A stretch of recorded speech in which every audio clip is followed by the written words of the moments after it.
যাপিত জীবনে আলু কিনবো, পটল কিনবো, মাছ কিনবো, ঢেঁড়স কিনবো, কাপড় কিনবো, ছেলে মেয়ের বিয়ে দিব, পাত্র দেখি, পাত্রের বাড়িতে খোঁজ নিই, পাত্রী দেখি, পাত্রী বাড়িতে খোঁজ নিই, জাস্টিফিকেশন করি, আলুকে টিপি টিপি দেখি সঠিক কিনা, দাম ঠিক আছে কিনা। সমস্ত গ্রোসারি পণ্য আমরা জাস্টিফিকেশনের পরে আমরা ক্রয় করি।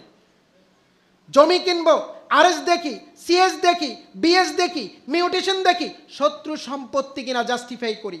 এই জমির দলিলের হিস্ট্রি দেখি, অন্য কারো কাছে এই জমি বিক্রি হয়েছে কিনা সেটা আমরা জাস্টিফাই করি। আফটার ওয়ার্ড জমি কিনতে যাই। যেই লোকটা গ্রামের শহরের অর্ধশিক্ষিত অবিদ্বান, সেই লোকটাও জমি কেনার ক্ষেত্রে জাস্টিফাই করে, দ্রব্যাদি কেনার ক্ষেত্রে জাস্টিফাই করে, বাজারে কোনো কিছু কেনার ক্ষেত্রে সে বিভিন্ন দোকান চেক করে ঠিক আছে কিনা, ঠকতে চায় না।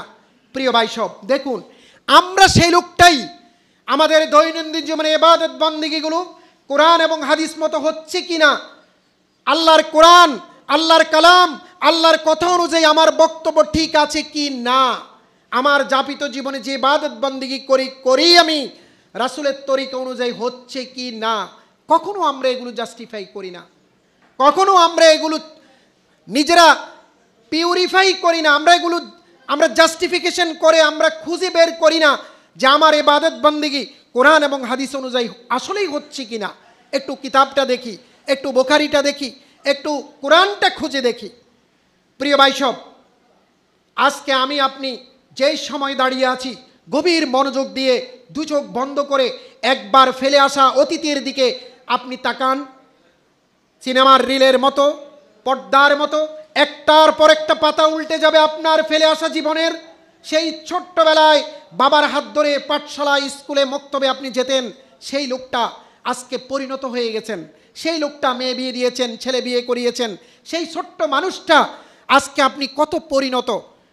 চোখের সামনে কেটে গেল অনেকগুলো বছর, আপনার সব মনে পড়বে কত অপরাধ করেছি, কত গুনাহের কাজ করেছি, প্রকাশ্য করেছি, গোপনে করেছি, বন্ধুর পাল্লায় পড়ে করেছি, টাকা ইনকামের জন্য করেছি, বৈধ পথে করেছি, অবৈধ পথে করেছি, দিনে করে রাতে করেছি, কত পাপ করেছি।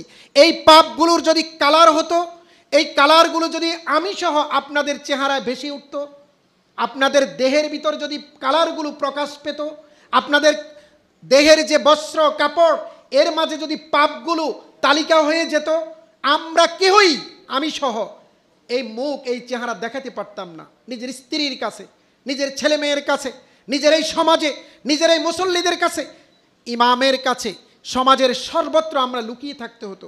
আল্লাহ কত সীমাহীন দয়ালু, কত অনুগ্রহশীল, কত আমাদেরকে পছন্দ করেন। আমাদের যাবতীয় গুনাহগুলো তিনি সেভ করে রেখেছেন, গোপন রেখেছেন, এবং তিনি ক্ষমা করে দেওয়ার প্রতিশ্রুতি দিয়েছেন।